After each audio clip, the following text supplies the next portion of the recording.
In today's news, a catamaran carrying 13 people sinks off of Beef Island after hitting a reef.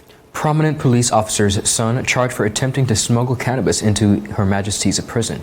We also see former UK Attorney General Sir Geoffrey Cox QC blasting the UK government for failing to educate the BVI government on the Registrar of Interests Act during yesterday's hearing at the COI. He's also saying that he's very embarrassed. Continuing on the matter of the COI, Premier Foy says breaches of the Registrar of Interests Act by legislators past and present should not be used to label members of the House of Assembly as incompetent, and BVI Vaccine stock to expire on July 31st. All this and so much more when 284 News returns.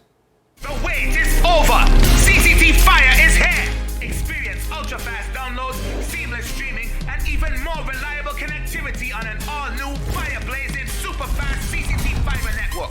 CCT Fire, bring it home and upgrade today. The wind. What the hell? I'm freaking out. Is about these people. It's always a pleasure coming to you live and direct from the What's poppin'? What's really good?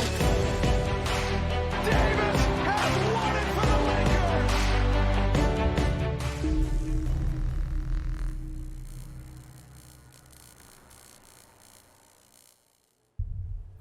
Viewers, it is Tuesday, June 22nd, and we are so thrilled to be joining you out of the beautiful British Virgin Islands for 284 News. My name is Javon Wilson. And I'm Ron Grant. It is always a pleasure bringing you the daily happenings both locally and regionally. Beginning before we get into our newscast, the ESHS class of 2021 announced today their top 10 students. Of course, students, teachers, parents, family, and friends assembled at the Elmore Stout High School, a lower state campus, where Principal Vanessa Gary announced the top 10 students. Of course, this has been a highly anticipated moment, as is every year, where students gathered to celebrate their success. Here we see, believe it or not, for the first time in history, a 50% male and a female. Jovan, amazing accomplishment. And of course, I'm so happy that the young men continue to shine. So congratulations to the students. All right. Yes. Now, the current stock viewers of the vaccines will expire on the 31st of July. Persons who have not yet taken their first shot on or before July 3rd will not have enough time to have both shots and get fully protected. Officials say they are not certain when stocks will become available. Residents can take the 2 shots 4 weeks apart. So viewers, if you are thinking about getting the vaccine, now is more of an important time than ever. And of course, we're watching the COI hearings closely. Very, very interesting happenings today. The COI commissioner met with the Honorable Don J. Smith, Mr. David Archer Jr., Honorable Marlon A. Penn, the Honorable Julian Fraser, Commissioner Mark Collins, and Mrs. Tiffany Scatliffe Aspirit.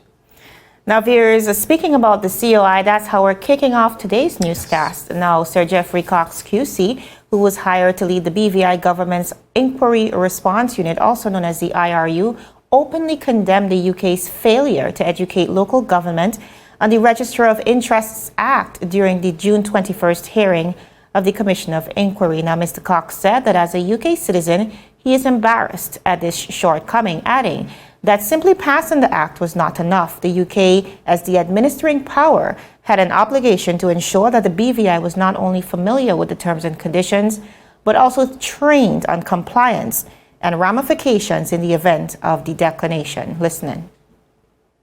You cannot ignore the fact that legislatures around the world have had similar difficulties. And you have to ask yourself, why? Why have even countries of 67 million had difficulties wrestling with this problem? With all of the resources and training, it was only Nolan that introduced a sensible and a system to which the House of Commons was obedient in 1995. And the reason is that it requires a serious culture adjustment of thinking for any legislator. And this assembly was given no support, no training, no assistance with adapting and adjusting to that new need. So long as the act was passed, the box was ticked. No doubt a message flew back. that this legislation had been passed, and therefore one tick was added on somebody's checklist.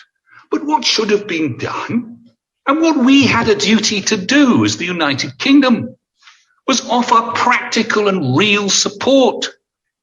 Not simply stand back and say the legislation is done. We should have had over here Commonwealth Parliamentary Association officials, deputations, assistants, practical program of support to bring about a mindset within this assembly of compliance and the understanding of the need for compliance. Now, viewers, Sir Geoffrey Cox, in expressing his disappointment in the UK failing the BVI in this regard, said that he's also very quite embarrassed. Listening. Good governance too often, sir, is simply a cliche that trips off the mouth. It requires tough, difficult mindset adjustments. And this assembly and this territory and this jurisdiction deserved better from the United Kingdom than simply to have the act enacted with nothing else around it. Because I've been able to find not a trace of support, practical experience given, wisdom communicated, despite the promises that are so often made. Now, I'm sorry to sound vehement, but I also feel, frankly, embarrassed. Mr. Cox, who is actually providing legal counsel to the BVI government, was further questioned by Commissioner Hickenbottom on the reasoning behind the legislators' failure to comply, and also had this to say. Listening. In simple, the statutory scheme was badly designed, structurally flawed, because you need the incentive of at least of easy access to the members. So the members, I mean, it's normal in debate to refer to the Registrar of Interests, but you couldn't in this one unless you paid a fee. It needs to be a democratic tool. Secondly, I don't think the registrar was properly advised from 2016 onwards. Indeed, I think she was misguided. Not personally, I mean, not guided correctly. And finally, and most importantly of all, that culture change of which I've spoken, which is a difficult one, needed to have been supported by wraparound policies and serious investment and support. Yes. And it wasn't. But with respect, you can't just blame that on this territory and its jurisdiction. The United Kingdom has a duty. And when it comes to good governance and developing good governance, it must sit by the sides of these territories and lift it up. Now, surprisingly, viewers, in response, we saw the Commissioner Hickenbottom, shaking his head in disagreement, adding, and I quote, "I just find that proposition difficult, that they needed better advice." Now, Sir Geoffrey Cox then implored the Commissioner, just to bring things into perspective, to take a deeper look at the Integrity in Public Life Act and its dire need for advice. Let's watch. Why not? Have you seen the Integrity in Public Life Act? Here? Yes. I haven't the draft studied it. one. We've got it. But I haven't studied I it. commend you see it. It's badly in need of advice. Of course they need advice and expertise. They have excellent advocates and lawyers. But these are matters which this jurisdiction is unfamiliar with. And we have a responsibility. That act was stillborn. I can't see any sign of anybody saying in 2006-07 that this act is unwise. But are you saying that the BVI government is incapable of taking these steps on its own? As any young, nascent country, they are entitled to expect from the administering power support, practical help, the supply of know-how and expertise in order to equip them with the capacity for good governance. Yes. Now, this is quite an interesting spin on the COI. Yes, we have seen current and former legislators definitely breaching this very important act, but we have to stop and examine why. Was this a case of pure complacency and disregard for the law, or did the UK indeed owe us through their obligations, a thorough introduction to these policies. Either way, our legislators definitely need a crash course on how to go about this. And I think as time goes by, the COI, Ron, is continuing to reveal this and make this more and more clear to us. Absolutely. Jovan, as it pertains to this particular matter, we see on the end of the legislators, many of them saying they need a course, they need training as it pertains to being a new legislator. And now they're getting backing essentially by Geoffrey Cox, who's saying that the UK has not prepared them. But continuing on the matter of the COI, speaking on the very same matter, Premier and Minister of Finance, the Honourable Andrew Foy, has said that recent breaches of the Registrar of Interests Act by both past and present legislators should not be used to label members of the House of Assembly as being incompetent to their responsibilities. The Premier made the statement during a hearing of the Commission of Inquiry on Friday, June 18th, where he admitted to a number of breaches to the aforementioned Act. However, he said the Act was just one that may not have been prioritized, but assured his government was working on putting the necessary measures to strengthen the deficiency. Take a look. But it cannot be used as the measuring stick for the competence and the seriousness all legislators, whether past or present, or present on the oppositional government, has for this and for the House of Assembly. So my answer is germane, no matter how many times I'm asked.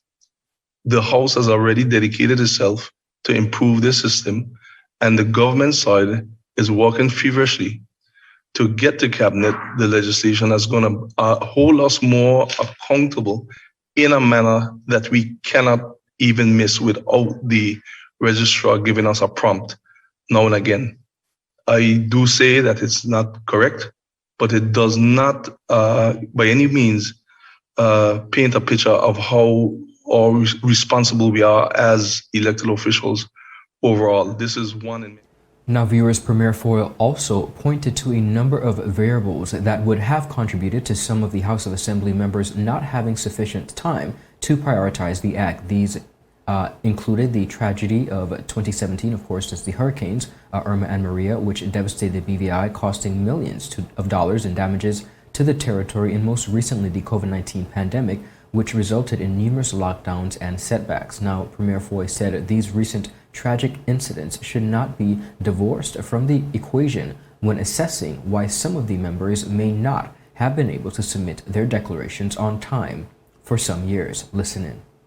Last few years, we cannot divorce ourselves from the challenges that all representatives were facing, from Irma and Maria, which we haven't rebounded from yet, and we cannot divorce from the last 16, 17 months of COVID. Now, one may say, well, what does that have to do? It has a lot to do with it, because we spend over 90 meetings in cabinet, in the next set in the House, and there were a lot of things competing for the importance of time and in competing importance for deadlines. And I do not give any excuse for this, but it just didn't end up on the top of the pile. Viewers, the leader of government business also said that his government understands the serious nature of the Act and it's putting measures in place to strengthen the necessary procedures. Listen in. First of all, I would admit that the institution has to improve. First of all, I'll be forced to admit that we are working on having it improved. And this is a form that you have to do once a year. And yes, the registrar didn't above and beyond the call every now and again and did a reminder. So there's no excuse there other than we understand the seriousness of it, all governments, but it just happened to be one of those areas where we have to review and strengthen.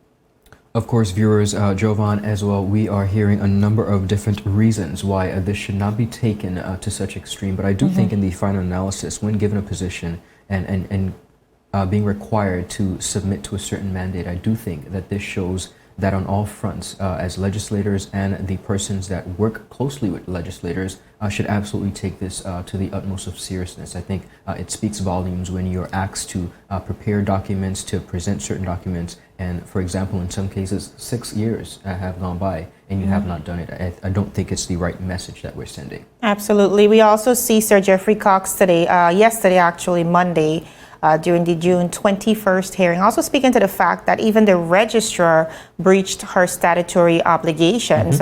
Instead of seeking legal counsel, would have gone to the governor for him to intervene in the situation, and that was also beyond his statutory obligations as well. So, Sir Geoffrey Cox,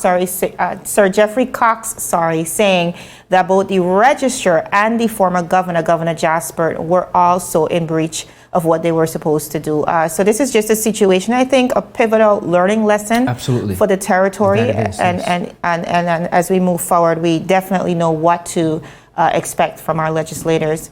Viewers, still ahead, a catamaran sank off the Beef Island after hitting a reef, they say, and COVID-19 samples from the USVI returned positive for the highly contagious UK variant. We have all the details and so much more after a word from our sponsors. You're watching 284 News. Is business slow, cash flow down, hosting an upcoming event? We can help. Advertise with 284 Media and take your business or event to the next level by enhancing your present marketing and messaging strategies. Allow our team of experts to create a personalized ad that sets your business apart from all the rest. This could be your business or event. So, what are you waiting for? Contact our marketing team at 284media@cctbvi.com. Advertising with us works. Father Jesus, that line you long like church service. Alright, do enjoy the rest of the day. Next customer line, please. Wait, hold on a second. Yes, Sonny boy, come, yes, son. Good morning. Good morning, Sonny boy. Over there. You must have cut fun topic. It's okay, I'll take care of it. What? No man to take care of me. How may I assist you?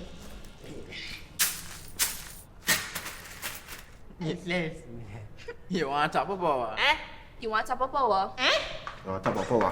Join the prepaid party with CCT and enjoy more affordable data plans, more top-up promotions, more savings with hero bundles, and more value for your money each and every Tuesday with Top Up Turn Up Tuesday.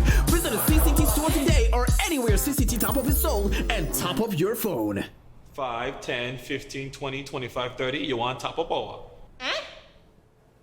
Viewers, welcome back to 284 News. And now for a story that has been causing quite a stir locally. All 13 persons on board a catamaran vessel which sank just off of Beef Island in the BVI just yesterday afternoon have been deemed safe. Now, the incident resulted in several images and videos circulating across social media, various platforms, which of course brought a sense of concern among many residents. Now, speaking to 284 Media following the unfortunate event, Officer and Custom Service Manager of Navigate Yachting, Avril Hippolyte, confirmed that all persons on board the vessels were safe. While not revealing the identities of the individuals on board, she said that no one has suffered any serious injuries, and also revealed that Good Samaritans quickly came to the rescue of the passengers on board. Listening. There were 13 persons on board, and everybody is safe. One person received minor injury. She got a cut to her leg. She was taken to the hospital. She's out. She's fine. She got some stitches. Her leg is in a boot. But yeah, they were rescued by a vessel that was passing by that, just in time that witnessed the incident, and they had to abort the vessel, obvious. They ended up sinking, as I'm pretty sure you already know. That's it. They're here at the Naniki Hotel and just, trying to come to terms with what really happened, because they all shaken up, obviously. Their kids on board, so, very traumatic for them. Quite scary just to look at those mini clips. Now, Hippolyte also revealed that the vessel sank after the boat struck a submerged reef in the area. Listening. Yeah, they hit a reef.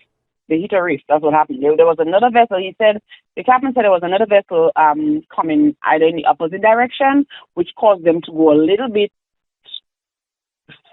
towards the reef a little bit, and they noticed that the reef is submerged, and so he didn't even realize he was on top of a reef until he was on top of a reef. So pretty much that's what happened. He said there was another vessel coming, so they were, just making way for the other vessel, and then that's how they ended up on the reef. And it hit, and it took on water instance. Now, viewers, when questioned on whether the vessel was repairable, Hippolyte said that she was uncertain, as further assessments firstly have to be undertaken before such can be confirmed. Let's take a final look. We're not sure yet. Husky was there on the scene yesterday afternoon. We called them, and they managed to. It was already it sank and flipped.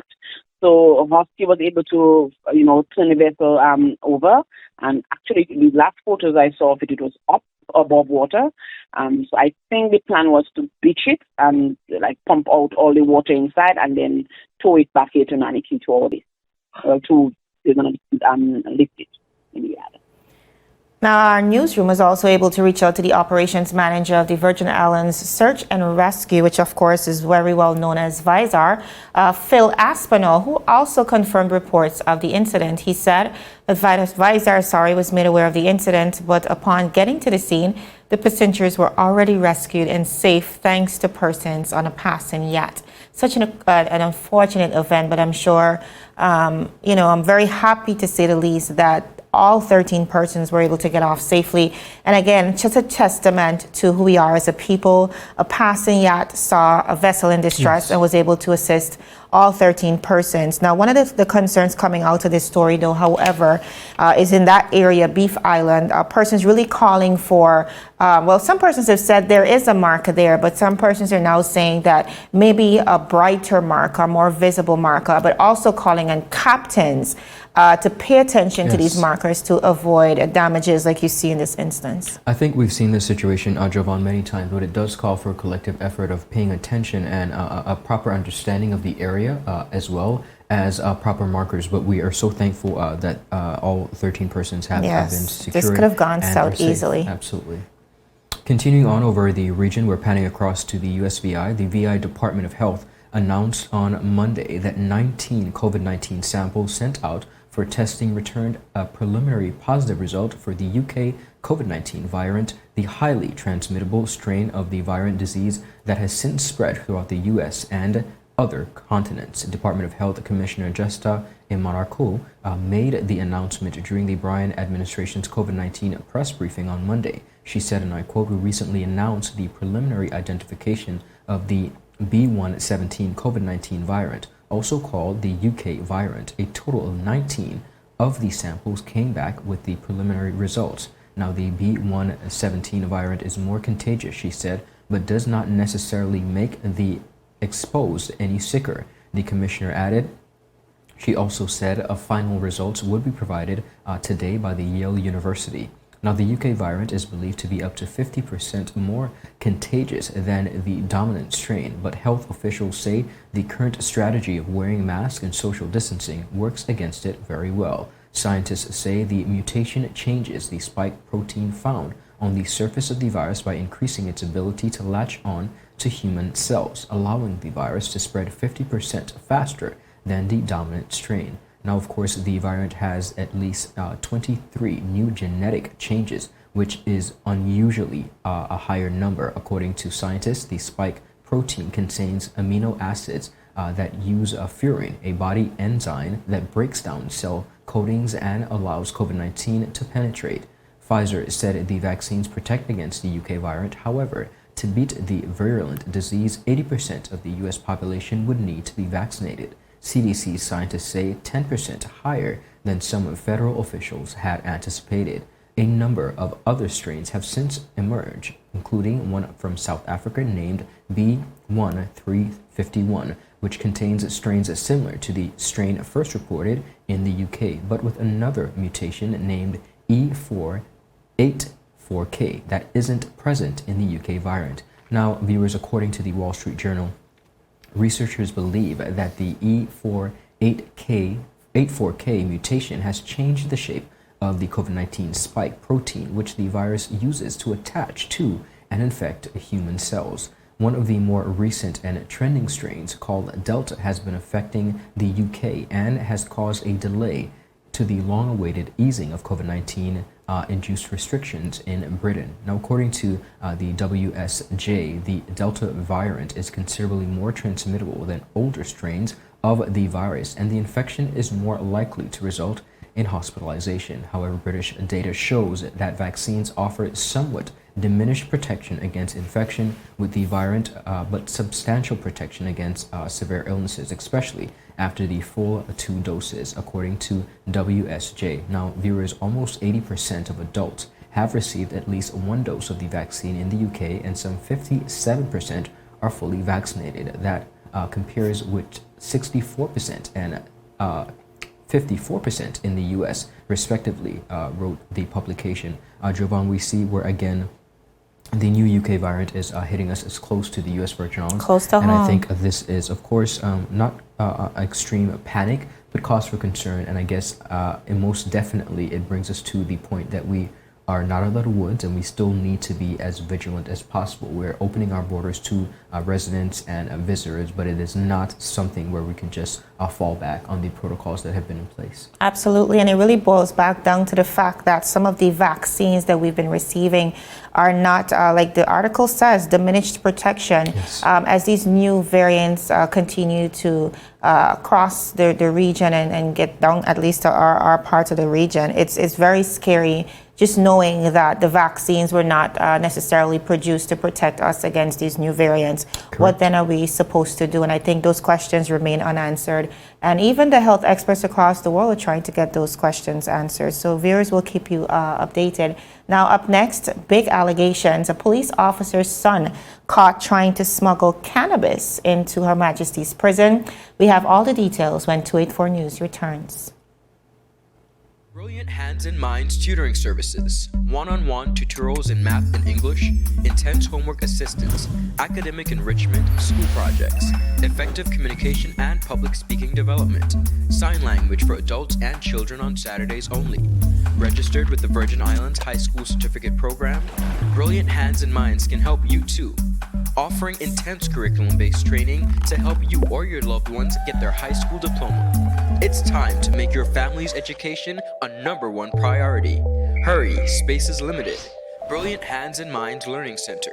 We are the trained education professionals.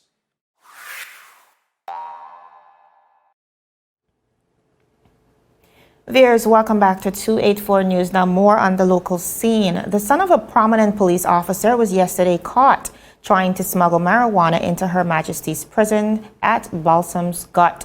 Now, according to reports, the man concealed the illegal substance within a bowl of food. The accused has since been charged, according to official comments coming from the Royal Virgin Islands Police Force.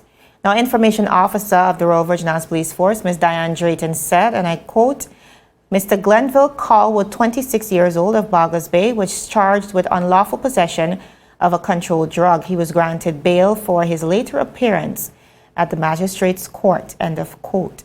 Now, in an earlier invited comment, Ms. Drayton disclosed that the cannabis was actually found among items that the accused had brought in for an inmate at the prison.